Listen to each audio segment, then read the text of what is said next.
It's Sailor Moon time! Hello and welcome to another figure review. Today I'm going to have a look at the pretty Guardian Sailor Saturn from SH Figuarts, Bandai Tamashii Nation Sailor Moon, and a box. It has a lot of purple on it in a figure. Now, backstory of this, I've been sleeping when this figure came out. When I got the Sailor Moon figures from SH Figuarts, at first I was like, alright, I'm just getting like the main figures, blah blah blah, the main, what is it, 5, again, Moon, Mercury, Mars, Venus, Jupiter, and then I got Chibi Moon as well, because I was like, ah, oh, she's special, she's different. And when she came out, when Saturn came out, I was like, I'm not gonna continue this, I'm not gonna get all of them.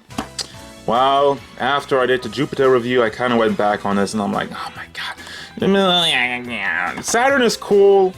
And especially she looks different, she has a little bit of a different size to her than all the other ones, and I guess now I'm locked in because I also got Pluto.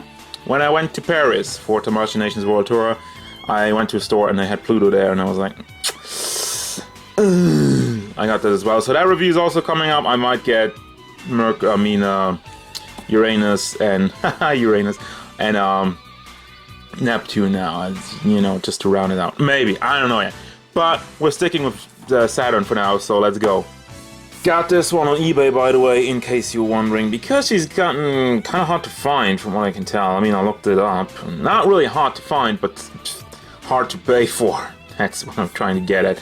I mean, and I kind of can see why, because there's a lot of different stuff going on in her overall design, and she has a different size. What's the size, you might ask? Well, let's see. 13 centimeters to the top of her hand, a little over that.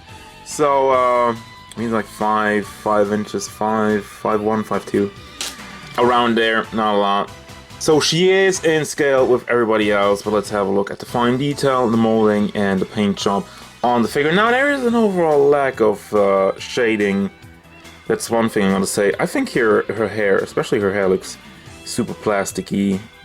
I'm not a fan. That could have used some shading.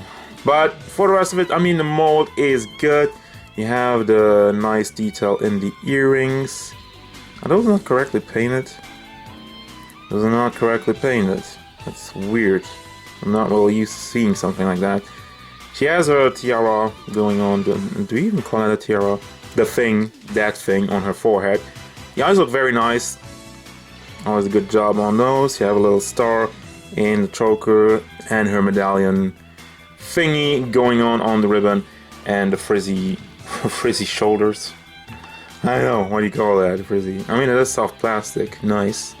Doesn't get into the way. So looking at the back over here, you have the ball joint, but we're getting to the articulation, one after another. Another ribbon in the back with the a real nice color, actually, like the more dark red, crimson type. And of course, the rest of purple. This is also standing out. I don't actually remember that standing out so much. Is that accurate? Probably is. And we're going down to the boots, which are very much metallic. I mean, all the purple is metallic, but the lines over here are very nicely painted. I gotta say that. Now let's get to the articulation, which is always interesting for a more petite figure like that. As you can tell, there's the ball joint, which is packed into the head. It rotates around very nicely, but it gets super blocked by the hair, which is surprisingly tough. I mean, the front part seems to be soft plastic, but the back part is not budging even a little bit, like nothing at all. So you re-rotate it around and it's kind of weird. So the shoulder part, it is a ball pack that goes into another big ball into the chest, so that has very good motion. Also, it's nice and hidden over here. And then we have a ball hinge in the elbow, goes up like that, and a classic ball joint in the hand, a very small ball joint, probably easy to disconnect. So far it hasn't happened. I have that problem with Chibi Moon, just like she's so tiny, it's very problematic. Then at the chest, is this stuck? It doesn't really rotate. I mean, it rotates around, but it's really tough. Actually, it's like, You have some decent motion, actually pretty good for like such a small figure, and not leaving any gaps, so that's good. Down at the torso area, you can wiggle around all the way, actually pretty good. Then down here at the legs, yeah, perv mode, you have the panties, and this is sticking in there weirdly. Whatever. don't see that, so I don't mind it. It rotates around over here. I mean, it rotates around probably at the leg itself. It's very stiff also there, but you can rotate it at the ball joint just like that. Can bring it up very nicely, actually. Surprise, surprise. Goes back also pretty well, and out to the side. Leg articulation is amazing. Knees doesn't look so bad. You have the flat, you have the ball hinge in there, and the foot is on another ball joint going back and forth. And side, it doesn't really rotate side to side at all. I mean, you can, let's see. No, it doesn't, because it's just on a peg and a ball hinge. I mean, it doesn't really work. You don't have any room for those things. Now over at the accessory department, we have a couple of faces. You have the open mouth face, the closed eyes face, the bit more serious brooding face, whatever. Then we have two fist hands, two open hands, two holding hands up here, and more posing hands for like transforming and whatnot. And then you have her signature weapon. I don't really know what you call it again. It is a staff with a knife on it. It looks very good. You have the nice metallic paint job on it going all throughout it, even on the handle. And all of them also come with a base, because they have tiny feet and also heels, so it's basically almost impossible to put them up without this. So I appreciate it, and it's nice and customized with the Saturn logo and name on it. So there you go.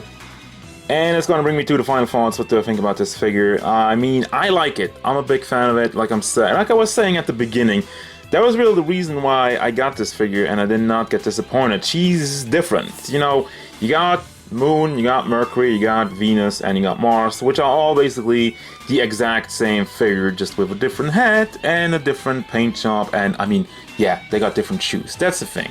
Other than that, there's nothing that went into those. But with Saturn, you have a completely new mold.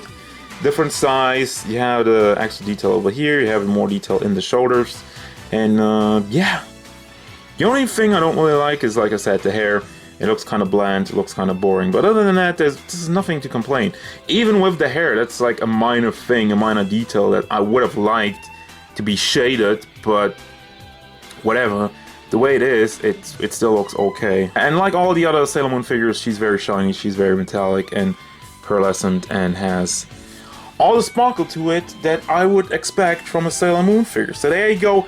I do recommend her. If you can still find her, if you can still track her down at a reasonable price. I paid about, what, 65, I think, for it. That was okay. I mean, that was actually a good price. I mean, there you go, for a lot more. So there you go. I don't want to ramble on, so I'm just going to end it. As usual, guys, thank you very much for watching. Don't forget, if you enjoyed this review, feel free to hit it up with a like and subscribe to the channel so you can stay tuned for more figure reviews, gameplay stuff, and whatever Sailor Saturn wants.